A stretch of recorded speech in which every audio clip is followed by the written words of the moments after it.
What's up? What's up? What's up, everybody? I am the talented Mr. Taco from the Daily Sporting. I have the fantasy football hustler on here for a very important episode. And the first question that I have for everyone is, do you struggle winning your leagues? Do you join all these leagues with the intentions of winning but don't pull it out? Do you look at every single person's rankings and still wonder why you're missing the playoffs? Well, in today's episode, what we're going to do is we're going to give you the tips and tricks you need in order to be successful in your fantasy football leagues. And I have one of the best people on for this fantasy football hustler. He is someone out here in the community that's not only developing content, but creating other and unique ways for players to interact with each other and to win their leagues. So, hustler, give a shout out to everyone, let them know what's on your mind, and let's get this bad boy going. What up? What up? So yeah, fantasy football, that's my life, now. So yeah, no 9-to-5 job. I'm full-time fantasy football. I love giving advice. I love doing the videos and everything. But some of the most fun things that I was doing during the season was doing a live stream where I was just like getting questions and giving answers. And week 1 of the season, it was like 40 minutes, that it started. By the end of the season, they were like hours and hours. And I met so many dope ass people. I mean, you were one of the people that I met along this journey. I can hands down say that the fantasy football community I'm building is one of the dopest, around. And I actually interact. I create leagues where we're starting up our 7th league right now, just in 2021. So yeah, I'm really trying to give back and trying to create a big experience for every league, because we got too many of these plain Jane vanilla leagues that, are the same settings, nothing special about it. It's just another random, draft. But yeah, I'm all about creating an experience and just making it really dope for everyone who hangs around me.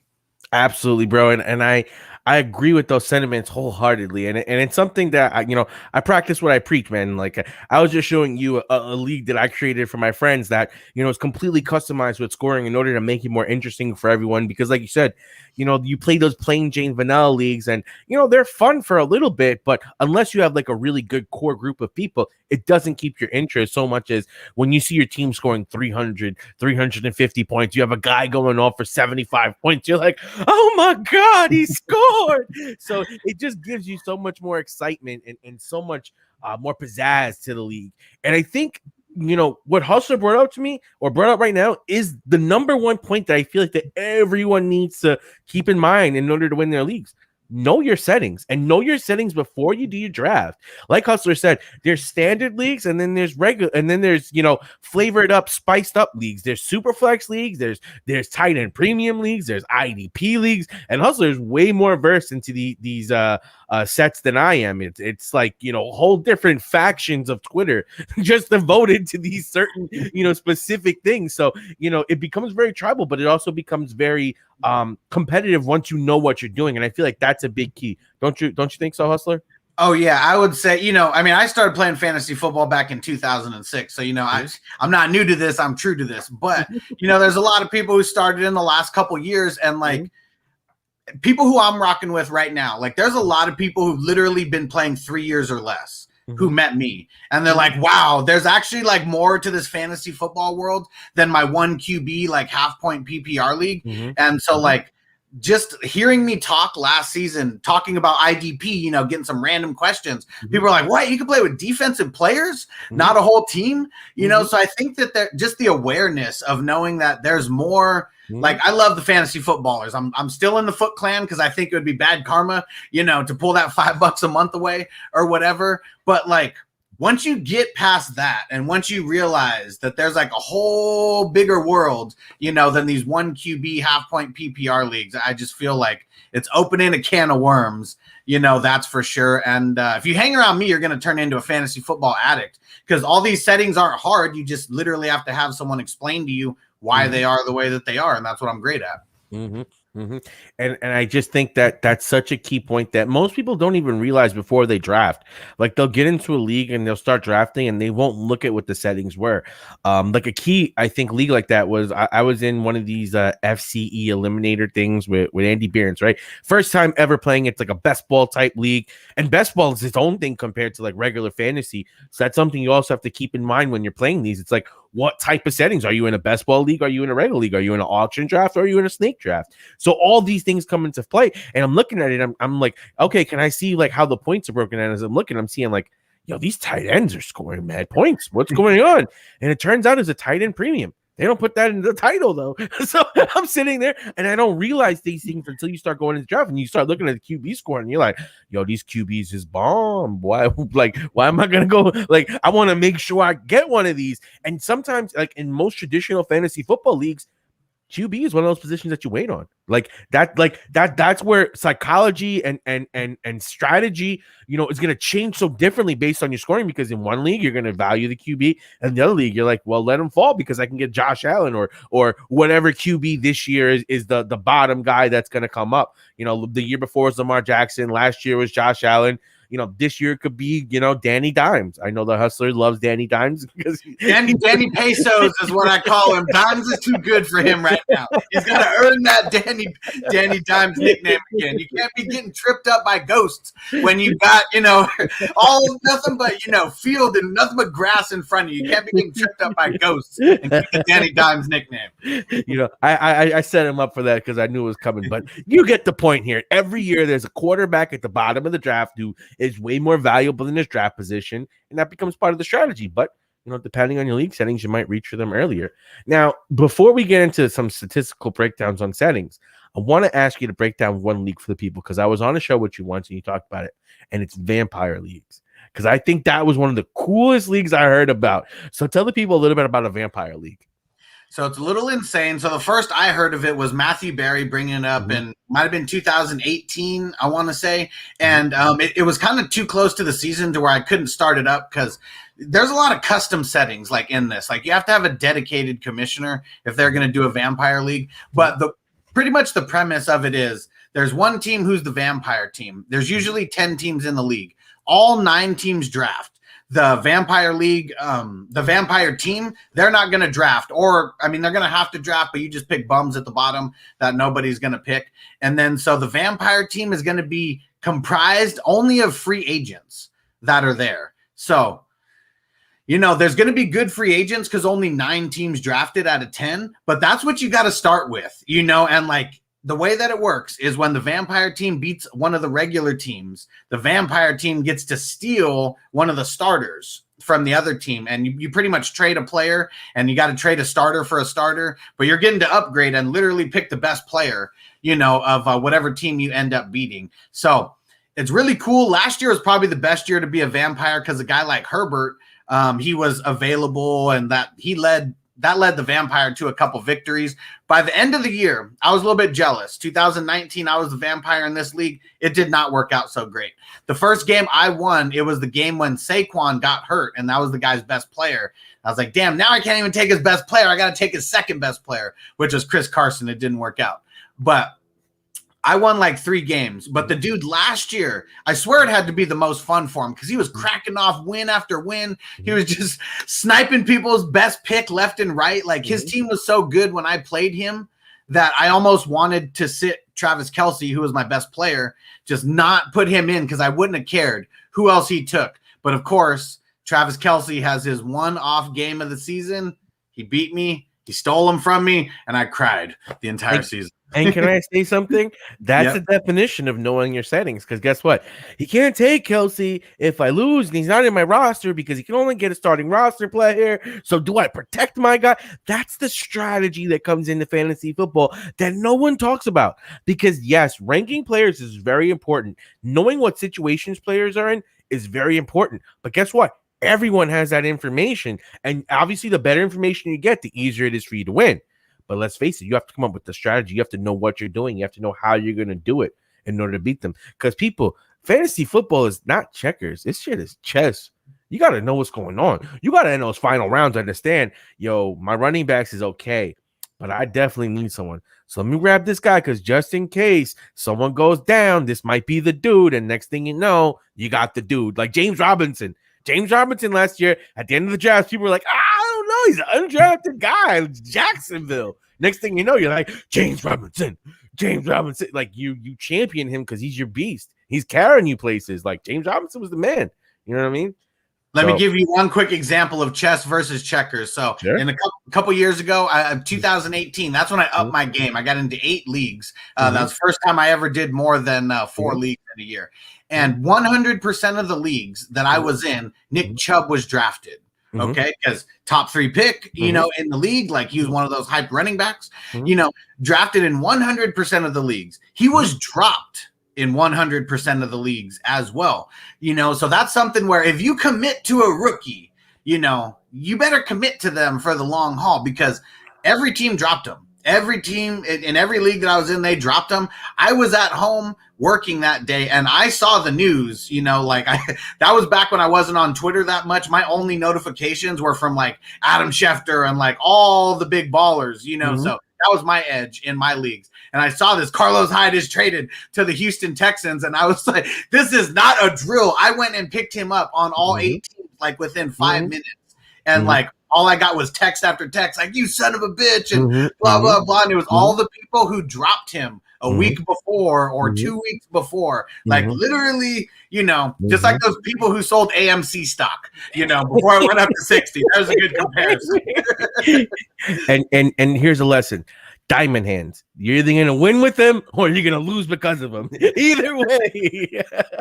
Because I will say this, another episode or instance of strategy counting in one league, right? Waiver wire, very important. You have to play a waiver wire. I think that's tip number 2, and we're going to get into this right here. Tip number 2, you got to play the waiver wire. Waiver wire is so important for you throughout the season, because even though you draft a good team and you have a ton of great players, throughout the season there's going to be injuries. There's going to be players that are going to perform based on what your projections were, and you're going to need players to fill in, whether it be bye week or through injury, that are going to be helpful. So a couple of years ago, right, we didn't use our buy. I mean, not our buy, our waiver, right? We saved it. We waited to the playoffs, right? Before the playoffs came in, we were at 60. We wavered for Tim Hightower. Guess what? Tim Hightower walked us to the championship when he was with the Saints. Why? Because guess what? The starter got out. He became the new starting running back. And all of a sudden he went from a waiver wire guy to being a top 3, top 15, you know, running back type player. And guess what? That's the strategy of saying, hey, I don't necessarily need anyone on the waiver wire right now. Let me save this waiver instead of just getting some random dude because I have a high waiver. Let me use it. You know, have you ever had any instances that where your waiver or something like that has come into play to be, you know, key to winning a championship? Well, here's the thing about me. I mean, one of the names why, like, one of the reasons I'm coined the fantasy football hustler is because I'm hustling, you know, more than anybody else. So sometimes that does mean making more moves than other people. Sometimes it's a detriment, you know, to me. But, you know, the times that I've hit on those, you know, waivers, I mean, it's been more important than anything. So even during the season, I mean, every Tuesday or every Monday and Tuesday, I was dropping like the waiver wire pickups. And like literally when I'm on my live streams watching football, you know, with people, I'm like, oh shit, this dude is about to be a top waiver wire ad. And it could have just been from one catch. Like Chase Claypool, he was someone I was on literally from him doing one catch. That's it. His 360 catch, like toe tapping. I was like, this dude is going to demand getting the ball more. So like I was on my waiver wire show week 3, you know, telling people, you guys better pick him up now. Maybe you think it's early, but in a couple weeks, this dude's about to be balling out, you know? And so like I was putting up people on, you know, waiver wires, like probably weeks before they were on other people's radars, but it's because I play in like these crazy ass leagues where I have to dive deep. And I even play in some leagues where we don't have waivers. Like it's literally just you can pick up a free agent any single time of any single day, including Sundays. So like those are my hardcore leagues, but like I love those. I could see one guy make one play and I'm like, oh shit, I got to get this guy right now, you know? And like some people hate it, you know, now my friends who have jobs and stuff, they don't like it, but that's like for the real hardcore people, like no waivers, just free for all any time of any day. Bro, I'm not gonna lie. Like last year when Antonio Brown was almost rumored to come back, I picked him up. I was flirting with Antonio Brown for almost the whole season where I'm just like, now's the week. And I'm very much like you where I am making tons of moves, but I'm crazy because I don't use my waiver a lot of times. So I'll skip my waiver. I like once it pass waivers, I'll start making tons of moves like Miles Gaskins. Miles Gaskins was, like you said, he kind of showed a little bit of a glimpse of it. I rushed to pick him up because I said, you know what? Running backs are so freaking rare. If this guy becomes anything of a 75% timeshare, this is a wrap. This is going to be a pick that's going to pay 10 times on itself. So it became someone that, I had to run out and get. And like you said, going through it weekly and just seeing, okay, these are the guys that actually started getting some playing time. These are some of the guys that are underperforming. So maybe their jobs are in question. And understanding that throughout the season helps you with that chess strategy because, like you said, Claypool, you saw the one catch. You may have picked him up this week and it take 2 weeks for him to blow up. But in that, what your eyes saw, you're like, this guy is something. Right now, maybe there's a little bit of a situation with players ahead of him, but I think he's going to be something. Let me get him now. Justin Herbert. The second Tyrod Taylor had that punctured lung, I was sitting there. I picked him up. Now, obviously, I dropped him during the season. I had Tom Brady. It was a juggle. I thought that Tua may have came back up. I was loving Tyson Hill. Like I just didn't want to believe in Herbert because I was just like, no, he couldn't be this good. And every single time he showed me up. I mean, luckily I had him in another league, so it didn't hurt that bad. But you know what I mean? I feel like one of those things that. As you sit there and you learn and you gauge, you have to be quick on making those picks a couple of weeks before they become a mainstay. I think that's how we stay ahead of the curve, right, Hustler? Oh, Herbert, just specifically, like he was someone who put me on the map because I mean, as you know, I literally watch every game. I got him up on 2 computer screens, and I'm like watching, every game, just going back and forth and stuff. And yeah, I picked up Herbert in one super flex league right away, as soon as in the league where I could pick up anybody at any time. I couldn't get him in the starting lineup, but I wanted to. But what I saw from him week 1, he literally just went down the field with so much accuracy and confidence. That's like not something that you can teach a rookie. So like just from that first game, I was on the Herbert hype train. Like for that Monday Night Football game, that was 2 weeks, I think, after I was telling everyone you better get him. But that whole week, everybody was asking me questions, and I was like, if you're in a 1 QB league, like fuck both of these guys, like go pick up Herbert and put him in your starting lineup, but like I told so many people that, made so many bold claims, and that was his coming out party. And I think that's another beautiful part about strategy, because in 2 QB leagues and super flex leagues, he's probably drafted, or he's someone that you're going to have to look at getting at a much higher, draft spot than you normally would. In a standard 1 QB 12 team league, more than likely he's on your waiver wire. So then when you're drafting, is it necessarily as important for you to go for a QB in these type leagues? And I'm pretty sure that me and Hustler are going to agree in here. No, because in a 1 QB standard league where you're only getting 4 points for a passing touchdown and it's only 25 yards per passing point, I don't see you needing to desperately run out there for a quarterback when there's so many guys, at the later rounds or on the waiver wire that you're going to end up finding that could be so much better than, what you would draft. Like, look at a guy like Lamar Jackson and Pat Mahomes. I would say most fantasy players think they underperformed last year. Would you not say?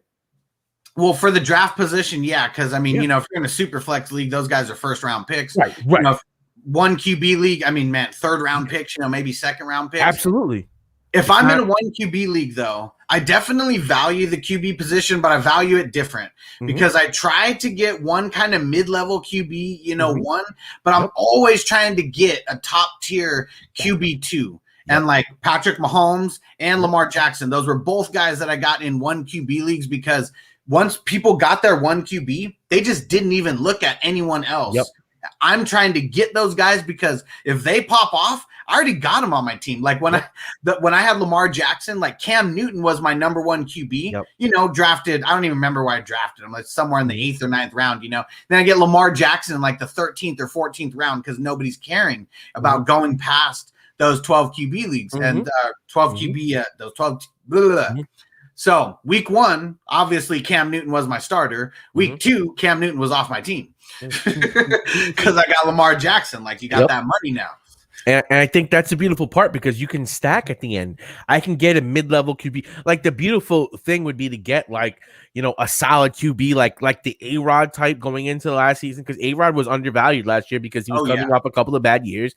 And then you get a guy like Herbert. Like going into a draft, I feel like that's the idea in 1 QB, 12 team leagues. because obviously we have to preference it because the number one thing is know your settings. So in QB premium, in 2 QB leagues, in super flex leagues, these guys have significantly higher draft capital. But in 1 QB standard leagues, yeah, I would much rather than taking a round 3 on a Mahomes. I'd much rather take an A-Rod in the 8th, 9th, and then back that up with a guy like, this year, maybe a Justin Fields or maybe a Trey Lance or maybe a Danny Dimes and get them and see how they break out. Because, I mean, obviously, Hustler knows Danny Dimes is set for a big breakout because I'm going to make my name on him. Aaron Rodgers, he was like Patrick Mahomes and Lamar Jackson for me. Last year, because he was like projected outside of the top 12. Yep. What changed for him? Nothing, except they got another QB who's now going to be fueling his fire. So Aaron Rodgers was one of those dudes I had on a grip of leagues because I was getting him so late. And like, could you imagine if you were in a super flex league and you had the balls to pass up on the top 12 QBs and you ended up with like Aaron Rodgers and Justin Herbert, like that could have won your league, but you have to hit right, if you are going to like push it off. So like this year, it's going to be, for me, Baker is going to be one of those dudes who, like, 1 QB league, he'll be a guy who maybe I stack, as my second QB late.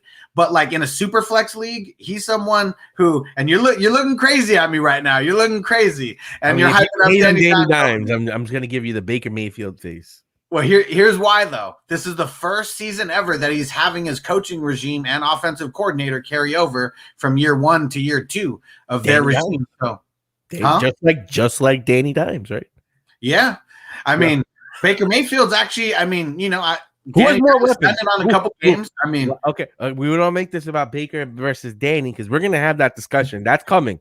We'll save that. But I'm just saying, Baker's one of my favorite QB2s to kind of target just your late QBs. That's one of them. Now, I actually have a question here, and I think James brought it up great. He said Claypool is going to be better than last year with the new offense, and I think that very well could happen, but I also think that, Pittsburgh is just in a crazy situation where there's so many pass catchers there, and it's kind of a situation where is Ben Roethlisberger going to be able to replicate the numbers that he did last year and throw downfield like he did in the beginning of the season? Because he wasn't the same player at the end of the season. And how does Najee Harris really affect that?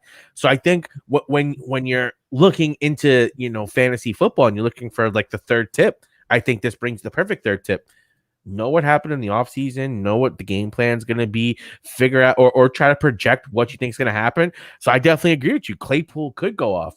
But I also think that when you're looking at guys like Deontay Johnson, Juju Smith, and now you add Najee Harris, I think there's a lot of mouths to feed. And the question is, how high is a Claypool going to rise? Because he is a superstar. And I do think that once Juju moves on, he's going to become fantasy relevant. But at the end of last season, he became very inconsistent. Every week you couldn't depend on him. It was like some weeks he were good, some weeks he was bad. When the guys were hurt, he killed it. But, I mean, what do you do there? I think Johnson has established himself as the number one, at least in my eyes. Well, here's what I think. I feel like Claypool fell off at the end because of coaching and play calling. Now, if these coaches are smart, which, that remains to be seen, if they go back and they watch film, and I don't know how a random, guy like me would know this more than the fucking coaches, but when they were moving Claypool all over the field, when they were giving him random snaps, in the backfield, some of these jet sweeps, things like that, he really opened up just the play calling in general. For the Steelers. Like that one game where he had 4 touchdowns or whatever, like 2 of those came from him getting the ball, in the backfield. So it's all going to be about, are they going to use him like the Swiss Army knife that he is, or just try to line him up in one spot always and try to let him do his thing? He's a good route runner, but if you get him lined up everywhere, I mean, he's literally a defensive nightmare because he's so fast. He's so quick and agile, can literally stop on a dime, and he can burn you. He's got so many tools, in his tool shed, but it's going to be about Pittsburgh. Are they going to play call the right way, use him like the Swiss Army knife he is? And I think one of the biggest questions is last year, their running game was almost non-existent. Like no matter who they really put back there, they couldn't get any kind of yardage. And, like you're saying, can they block? That's a question. And how much are they going to run the ball with a guy like Najee? How much are they going to involve Najee in this game where they didn't really have that viable running back last year? And what happens with Juju? Because Ben and Juju, I think, especially during the playoffs, showed they still have really good rapport. And between Johnson, Juju, Claypool, and Najee, that scares me a little bit on Claypool going into this year. And I think that's one of the big things that, if you're looking to win your leagues, you got to start understanding some of these things, because you could be high on him. I could not. And I think that's where value starts to be created. And it has to be, do you understand the situation? Who do you like more? Why do you like them more? And then you have to go with your convictions, especially if you watch a team consistently. Like, I know James is a big Pittsburgh fan. So if he's watching Pittsburgh and he's understanding, everything that you said, and he's like, I don't think Juju's going to do it. I think they're going to take away from Johnson and they're going to highlight Claypool. That's how you win a league. Because guess what? Not everyone has that inside information, especially when you have your local team or your specific players that you follow. That can make Claypool into a super stud if he ends up becoming number one on Pittsburgh this season, because I think almost everyone has Johnson as the number one, and more people than not are taking Juju ahead of Claypool. But if it flips out, and this is very well possible because their skill sets are very close as far as like talent wise, but Claypool could end up being the number one wide receiver on Pittsburgh by the end of the season. Is that not a possibility? Oh, it is. He is the most talented receiver, on there. Like, he may not be the biggest, that's Right. probably you, but I think he is the most talented. Like, you look at some of the catches he made as a rookie. I don't know if I can ever say that I've seen Juju or Deontay Johnson make those. Like, just go back to week 2. Go look at that one highlight, the 360 toe tap. Like, it was it was ridiculous. Never seen any one of those guys make a play like that. Yep. And I think that's something that really comes into play, especially when you're drafting more so. Like during the week and during free agency, yes, you'll find some of those guys. But at that point in time, a lot of players are drafted already. So it's kind of harder. You're going within more of a box. But when you're looking at drafting, I think towards the end of the draft, these are when you want, where you want to keep things in mind, or what you want to be looking at, or things that you need to, add to it. And then, they'll use Harris, but they graded 31st in run blocking. And that's definitely true. But I mean, let's put it like this. If you have a better running back and you're able to spread the floor out, and, maybe some players improve in their skills, all of a sudden you can be looking at a team that's 15th in run blocking. And I'll use the Knicks theory. No one ever thought the Knicks would be that good. Like, we were supposed to be trash. And all of a sudden we're a top 4 seed in the East. So coaching is going to come into a lot of play with this. And I do believe a lot in Mike Tomlin. He's been a great coach throughout his tenure in Pittsburgh. So I do think he's going to get the ship right. And I do think they'll be a little bit better running the ball than they were last year. They do also, I'm not even sure who that is. So Hustler, can you give us a little breakdown? That's an offensive lineman, right? No, that's a tight end. So he's like the second.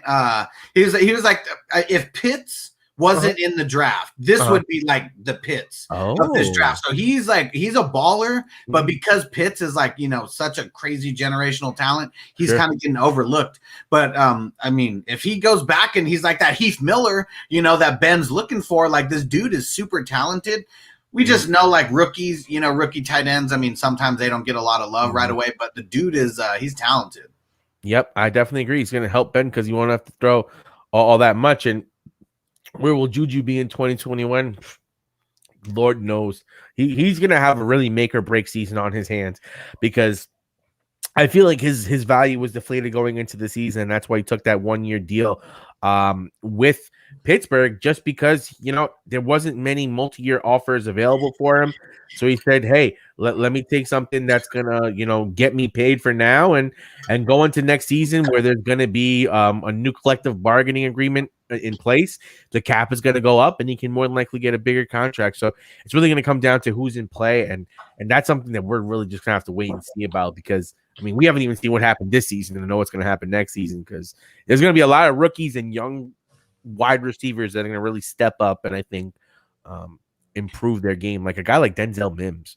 If he's good, Jets are not going to look at him. If he's bad, Juju to the Jets. I'll be the first one on it. Like, that's a direct indication of, like, we got to see how the kid plays, because Denzel Mims, I think he's going to be an underrated player in most drafts. I don't think anyone talks about Denzel Mims, but he could be a number 1 or number 2 in that Jets offense.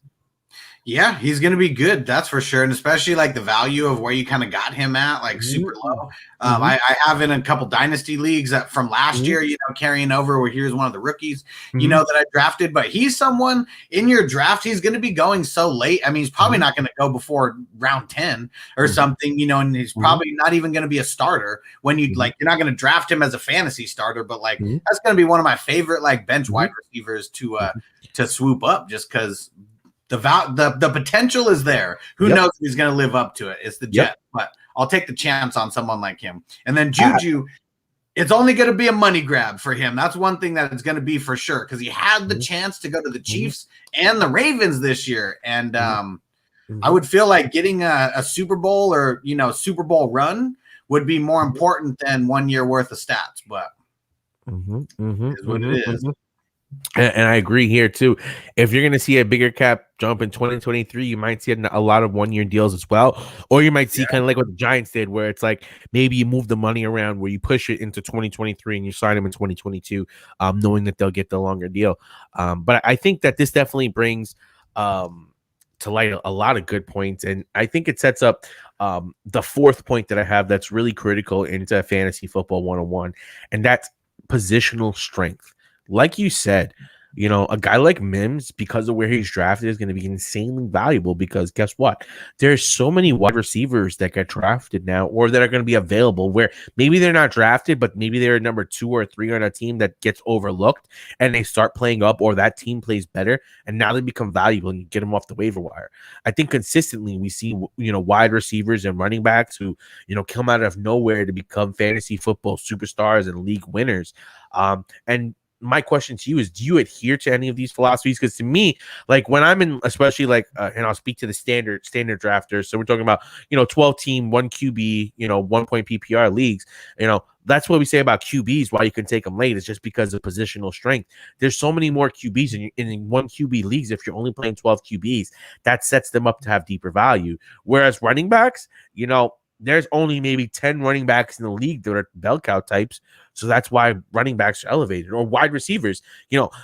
Most teams are starting 3 wide receivers now. So in cases that you're looking at wide receiver, you can fade them early and get ones deep. At least that's my philosophy on it. Those are things that I think about. How about you? How do you feel about that with positional scarcity and how you draft? Does that impact your draft? Does that not impact your draft? For me, that's something that's big, but I want to know your thoughts.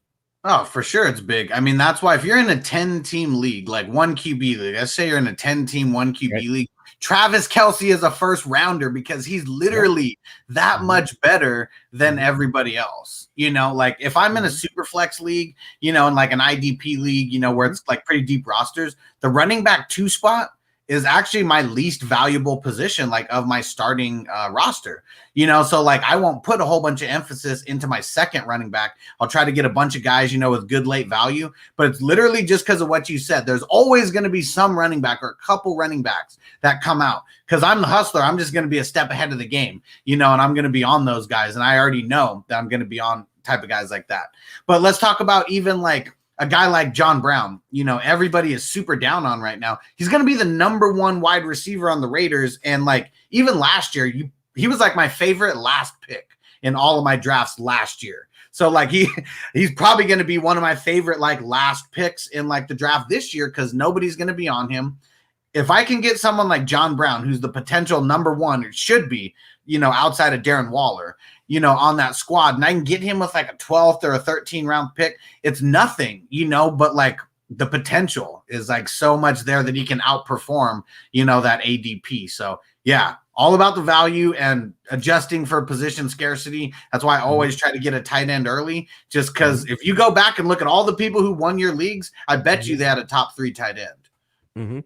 And one thing on Twitter, like if you see me on Twitter, I'm sometimes arguing with one of my co-managers where we have like a $500 buy-in league where me and him co-manage. It's like a big thing with his cousins, but we've won it. Like he didn't win till I got there. Now we've won multiple times.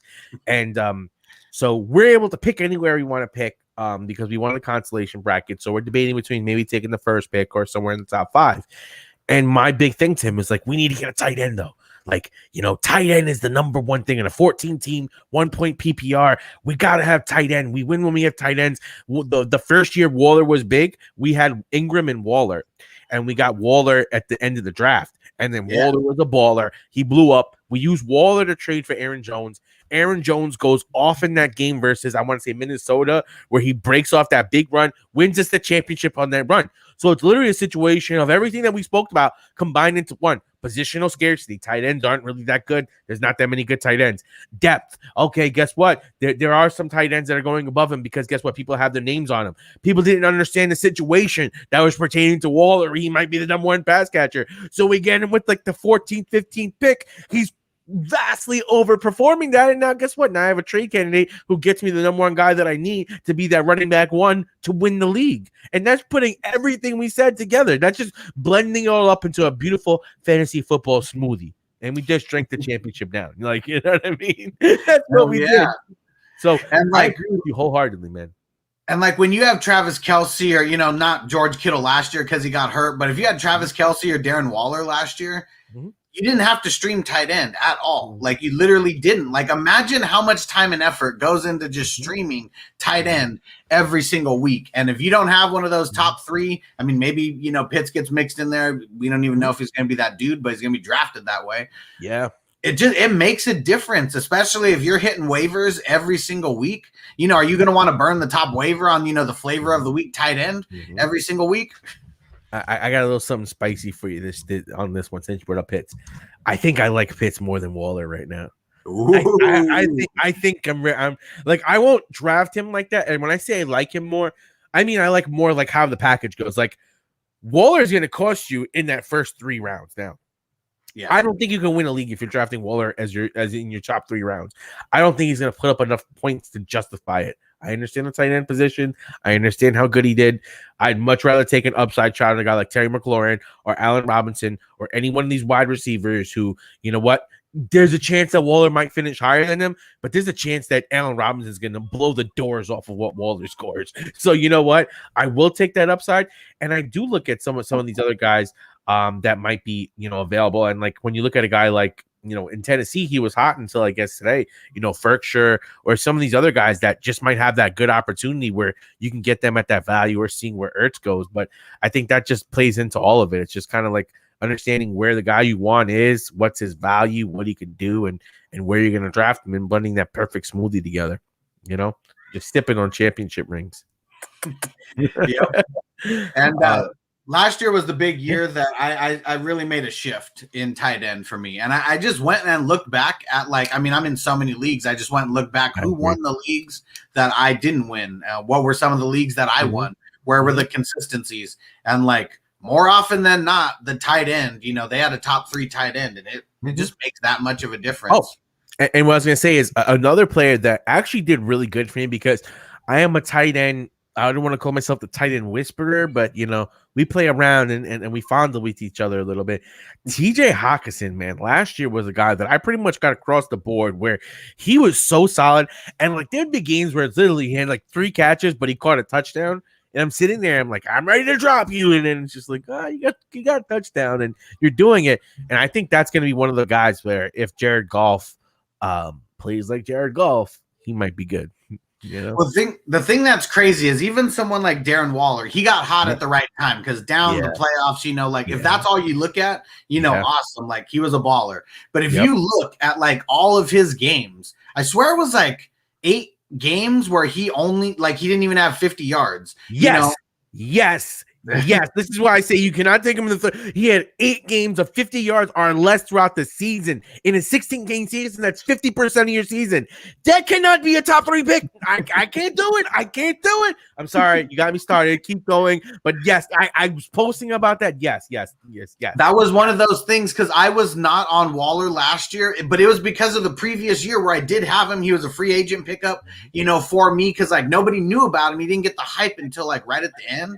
And if you go back to that year, which that's his rookie year, fuck everything else, that was his first year in the NFL as far as I'm concerned, and you still look at his games and if he would have had, the year that he had, this year was literally in the playoffs where he balled the fuck out, but I actually sat him in my championship game for OJ Howard. And I was right. I mean, it was like less than a point that I was right by, so it didn't matter one way or the other. But he was still inconsistent even then, even though he was a top, tight end.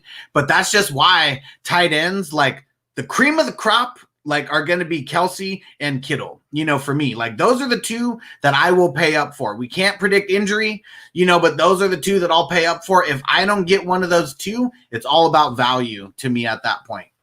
I will not lie to you. With Julio Jones being traded, I am willing to put Pitts into that situation.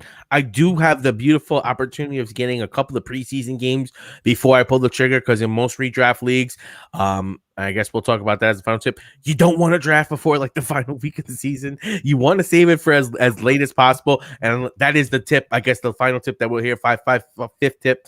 Draft as late as possible to minimize the injury concern, because if you draft earlier in your season and you draft in the first week of preseason, as we've seen for many years, everyone gets hurt.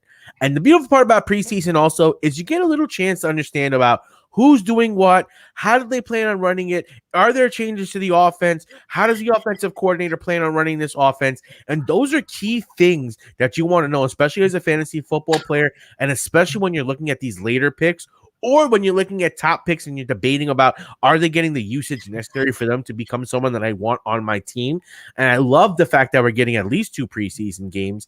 And I think that it's going to give us an opportunity to kind of gauge where some of these players are, where it's like, well, as of right now, I am willing to spend top 4 round draft capital on Pitts. I am very big on how big Pitts could be, because guess what? Now there is no Julio. It is Calvin Ridley and it is Pitts. And let's face it, Matt Ryan, Tony Gonzalez, Matt Ryan, Austin Hooper, the connection to the tight end is there. And if you're telling me now Pitts is this athletic generational talent, good God, could you imagine Calvin Johnson as a tight end? That's Calvin Pitts. So I am very much going to be riding this Calvin Pitts train. But again, I need to be seeing some gameplay before I do that. And what's your rule on that, Hustler? Because obviously you're drafting in a million leagues, and you already started drafts now. So obviously, what I'm saying here doesn't apply. And again, this is specifically to redraft leagues, because guess what? Redraft leagues, you only have 1 year to do it. In a dynasty league, it's a little bit easier, because guess what? If a guy gets hurt, his value lowers and you're not playing for this year, then it makes the perfect sense. So that's a complete different strategy behind it as well. So your thoughts? Yeah, if you see people drafting super, super early, like right now, it's probably a dynasty league. And that's because there's so many rounds, it's not a normal redraft league. They take forever. So they're usually not, 1 minute clocks, because you can do a lot of trade draft picks, all that, just totally different level. But yeah, when it comes to redraft, so I don't know the preseason schedule, how it's going to work, but let's just talk about last year. I would try not to draft any leagues before like week 3 of the preseason. So like once you get over, that like third preseason game, like the starters don't even play, the last game, like practice, it's a little bit lighter, on those guys as it, ramps up, towards the season. So that would be my rule of thumb. I just would not draft, before then.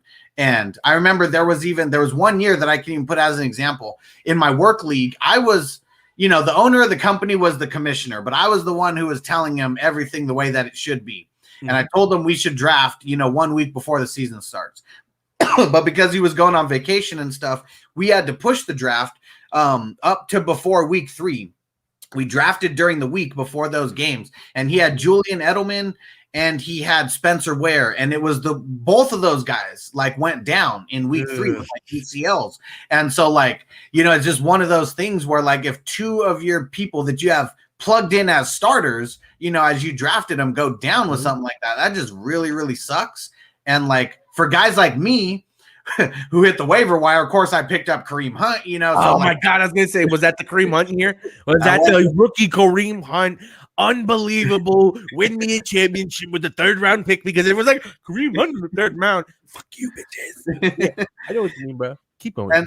And so I mean, if you draft before it, as long as you're paying attention, it won't hurt you as bad. But if you play in leagues with guys like me who are like paying attention to those kind of things, even before the season starts, like, yeah, you're in trouble, because, You have someone go down and you don't pick up their replacement. Like, yeah, week one's probably going to suck for you.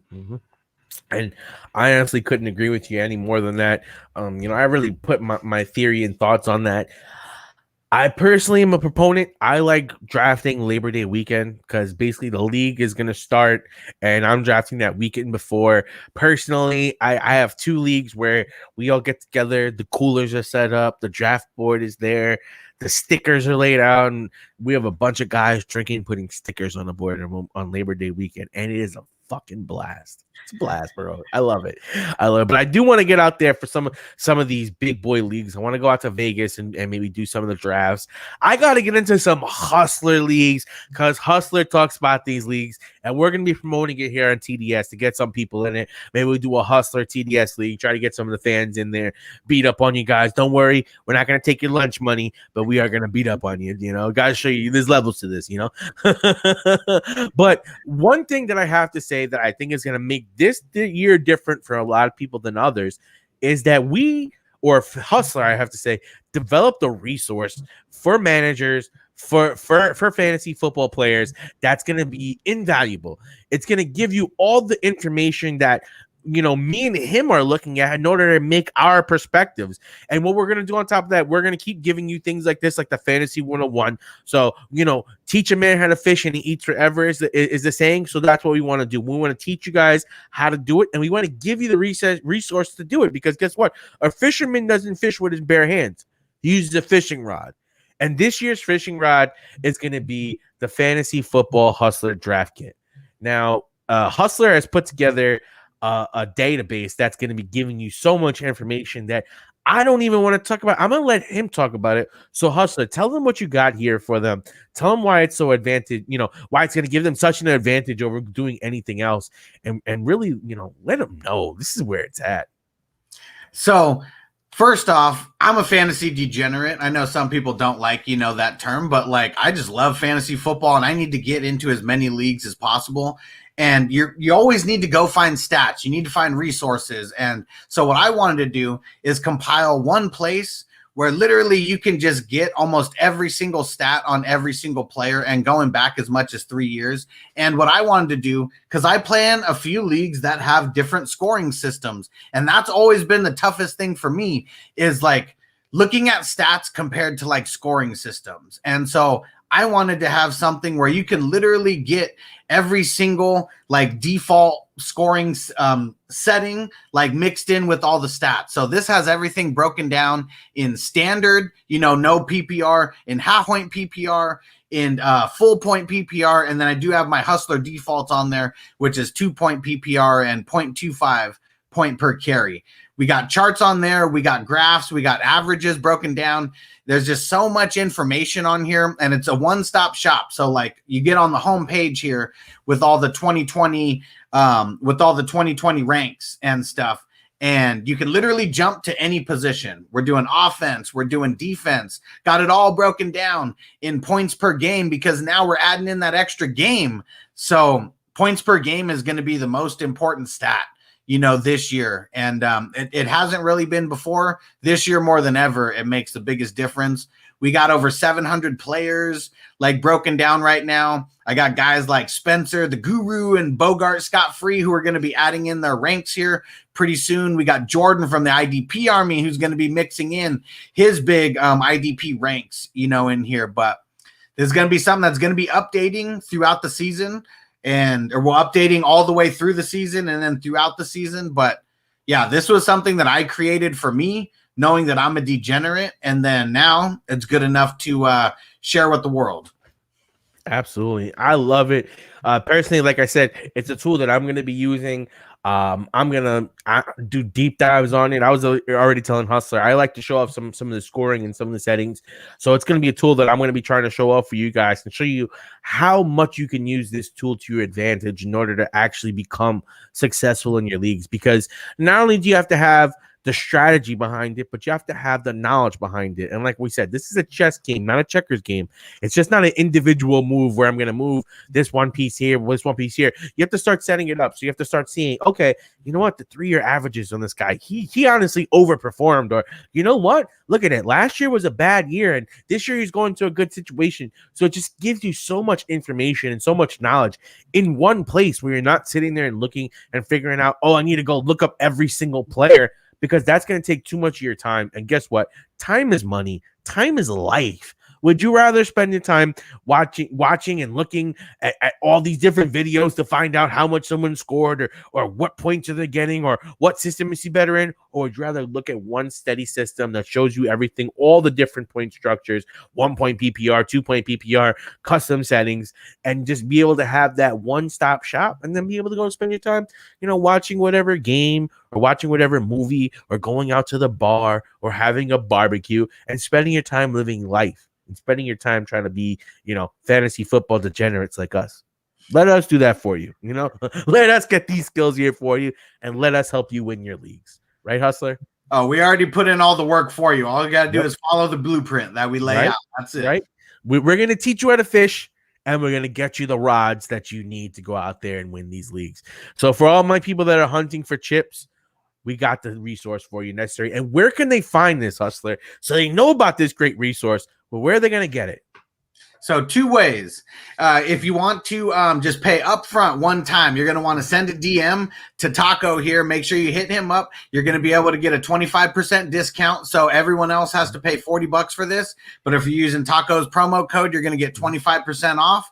So just make sure to go hit him up. You get it for $30 one time. Or if you want to pay it off monthly, go get signed up on Patreon. Patreon.com/FFHustler420. You're going to get on the Superstar tier or higher. You'll see all the different breakdowns for all the tiers, but it's a $10 tier or higher. So it ends up being the same, $10 times 3 months ends up being the same thing, the same $30, but you get a whole bunch more if you get on Patreon. You get into our Discord chat where we got, you can ask people questions, you get advice, you hear about leagues. So you want to get in a Hustler League, you get on Patreon, you can get into as many Hustler Leagues as you want.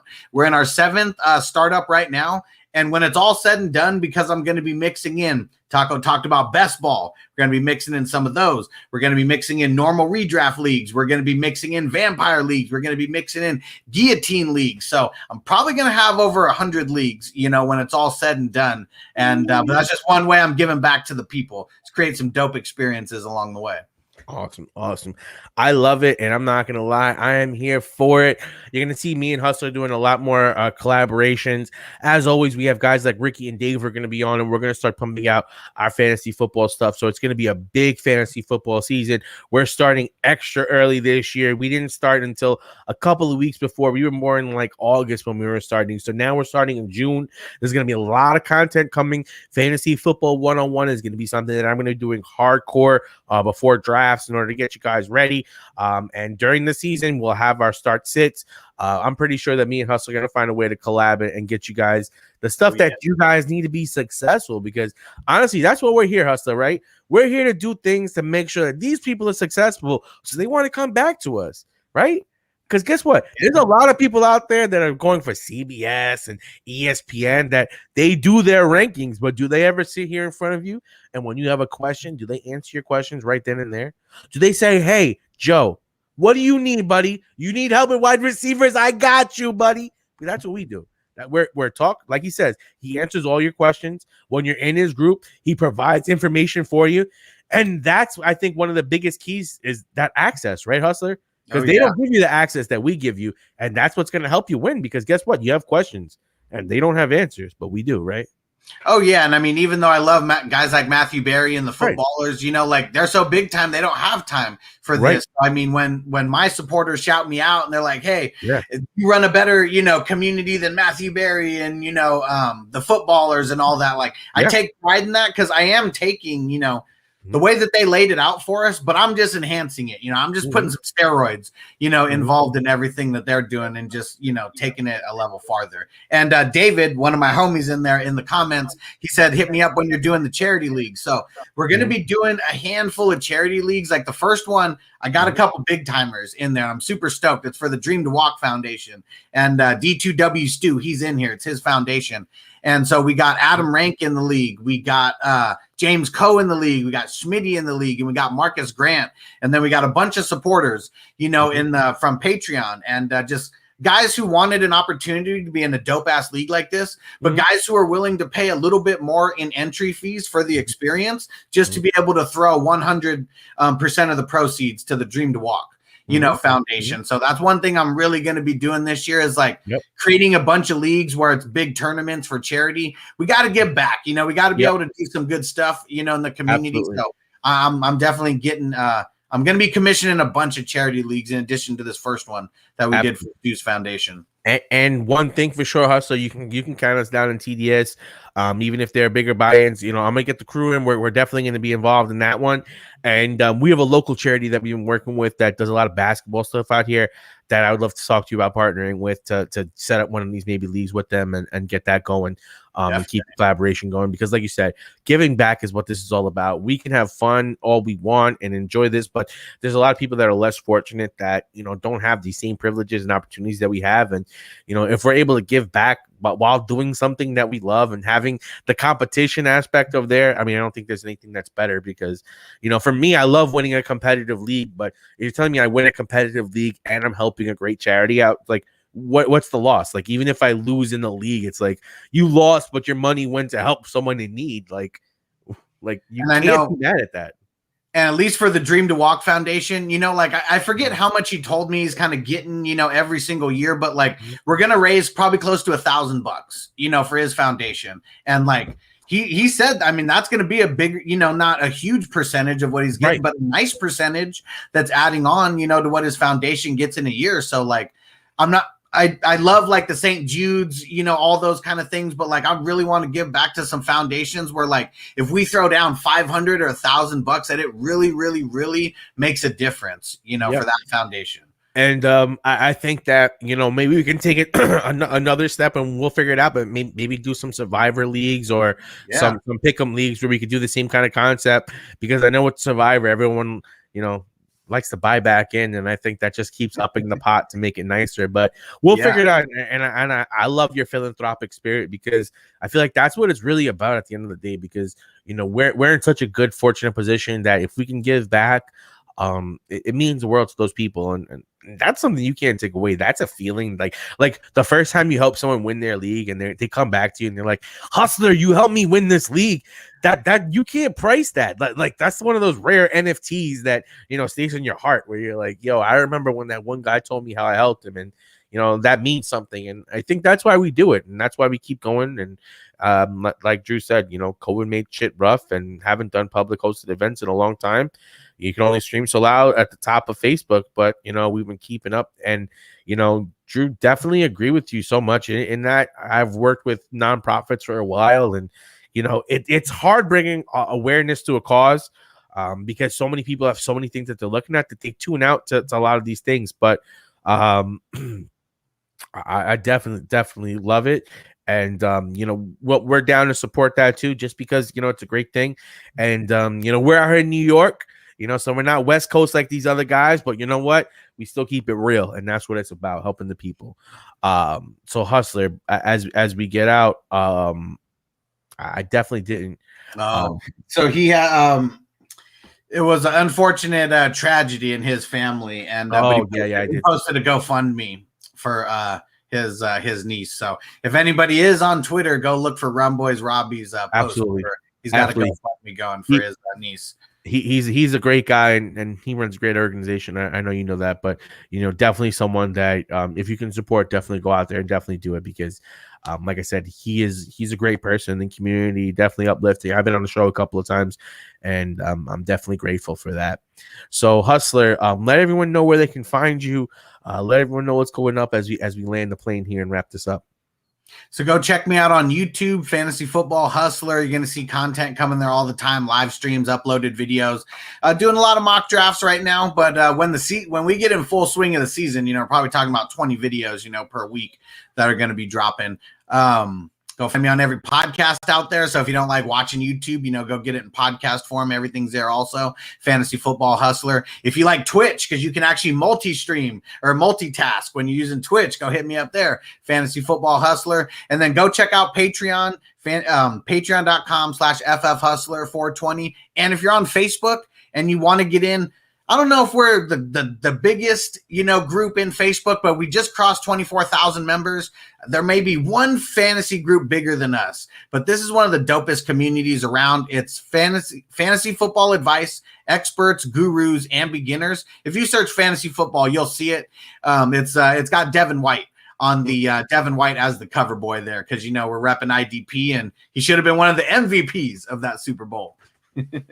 Facts. And I'm not gonna lie, that's how me and Hustler got in contact, was through that Facebook group, because like he said, it's a powerhouse. There's a lot of people in there, and you know what, they're always posting questions and suggestions and news.